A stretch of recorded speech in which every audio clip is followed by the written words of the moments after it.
पिछली वीडियो में हम लोगों ने पढ़ा था एक्सरसाइज 5.1 को, तो आज इस वीडियो में हम लोग पढ़ेंगे एक्सरसाइज 5.2 को। तो इस एक्सरसाइज में हमारे पास टोटल 2 क्वेश्चन है, तो दोनों क्वेश्चन को आज इसी वीडियो में हम लोग समझेंगे। तो क्वेश्चन नंबर फर्स्ट हमारे पास गिवन है, how would you read that you clear fifth postulate so that it would be easier to understand. अब इसे कह रहा और अच्छे से लिखो ताकि हमें और अच्छे से ये समझ में आ जाए। ठीक है, इसे दोबारा लिखना है कि हमें ये और अच्छे समझ में आ जाए। तो सबसे पहले हम लोग क्या करेंगे, इसका स्टेटमेंट पढ़ लेते हैं। ठीक है, उसके बाद हम लोग फिगर की हेल्प से ये पूरा अच्छे से समझ लेंगे। तो यहाँ पर स्टेटमेंट गिवन है, if a straight line falling onto a straight line make the interior angle on the same side of it taken together less than 2 right angle then 2 straight lines if produced indefinitely meet on that side on which the sum of angle is less than 2 right angle। देखो अब यहाँ पर क्या कह रहा है, यहाँ पर दो हमारे पास दो लाइन गिवन है ना, जो काली रंग की दिख रही AB और CD है ना, उसके ऊपर से एक लाइन जा रही है, उसका नाम है EF। अब जब ये लाइन गई इन दोनों के ऊपर से तो यहाँ पर हमारे पास इंटीरियर एंगल मिल गए कुछ। अब देखो जिस साइड के इंटीरियर एंगल, साइड का मतलब क्या हो रहा है, देखो 1 2 दिख रहा है आपको, तो वो एक साइड हो गया, 3 4 हो गया, वो दूसरी साइड हो गया। अगर एक भी साइड के इंटीरियर एंगल का हम लोग सम करें, जैसे 1 और 2 का हम लोग सम करें, अगर सम करने में 180 से कम आता है, अगर 180 से कम आ गया तो ये समझ लो जिस साइड 180 से कम आ रहा वो साइड की जो लाइन है ना वो आगे जाकर कहीं ना कहीं मिलेंगी।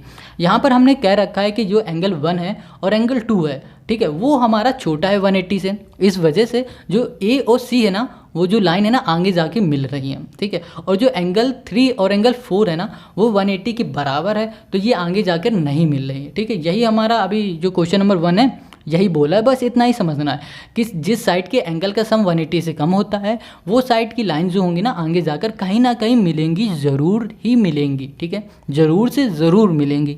ठीक है, तो ये क्वेश्चन नंबर 1 हो गया। अब क्वेश्चन नंबर 2 में आ जाओ। देखो क्वेश्चन नंबर 2 ना बिल्कुल 1 से रिलेटेड है, तो हमें क्या करना है, 1 को सबसे पहले अच्छे से समझ लेना है। अगर 1 हमें समझ में आ गया तो 2 भी समझ में आ जाएगा।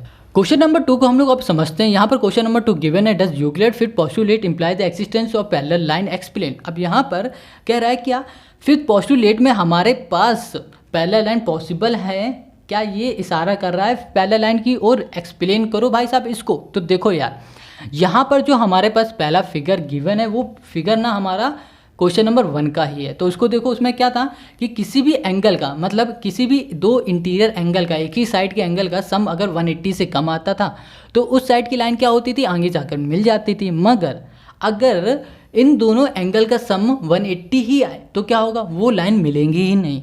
क्या लाइन होंगी, वो लाइन मिलेंगी नहीं। तो जैसे फिगर 2 में देखो, फिगर 2 जो नीचे दिख रहा है ना तुम्हें, उसमें देखो अगर हम लोग 1 और 2 को प्लस करें, इन दोनों को प्लस करने में 180 आता है इनका सम, है ना, 180 आ रहा है, तो इसका मतलब ये हुआ जो ये लाइन है ना वो मिलेंगी नहीं। और 3 और 4 को भी हम लोग प्लस करें, इन दोनों को भी प्लस करने में 180 आ रहा है, तो इसका मतलब क्या हो रहा है कि ये दोनों लाइन हमारी स्ट्रेट है। मतलब क्या हो रही है, ये पैरेलल है एक दूसरे के, क्योंकि इन दोनों एंगल का जो सम है ना 180 ही है। ठीक है, तो ये क्वेश्चन नंबर 2 हो गया। तो आई होप आपको ये दोनों क्वेश्चन समझ में आ गए। अगर समझ में आ गए हैं तो आप हमें कमेंट करके ज़रूर बताएं। अगर आपको इसका स्टेटमेंट लिखने में प्रॉब्लम आ रही तो आप हमें कमेंट करके बता देना, तो हम अपना स्टेटमेंट ना पिन कर देंगे, तो आपको इजीली दिख जाएगा कमेंट बॉक्स में। ठीक है, तो हम लोग मिलते हैं अब नेक्स्ट वीडियो में। तब तक इसको लाइक शेयर और सब्सक्राइब ज़रूर करो ताकि आपको इस तरह की सारी वीडियो मिलती रहें। Tata bye bye.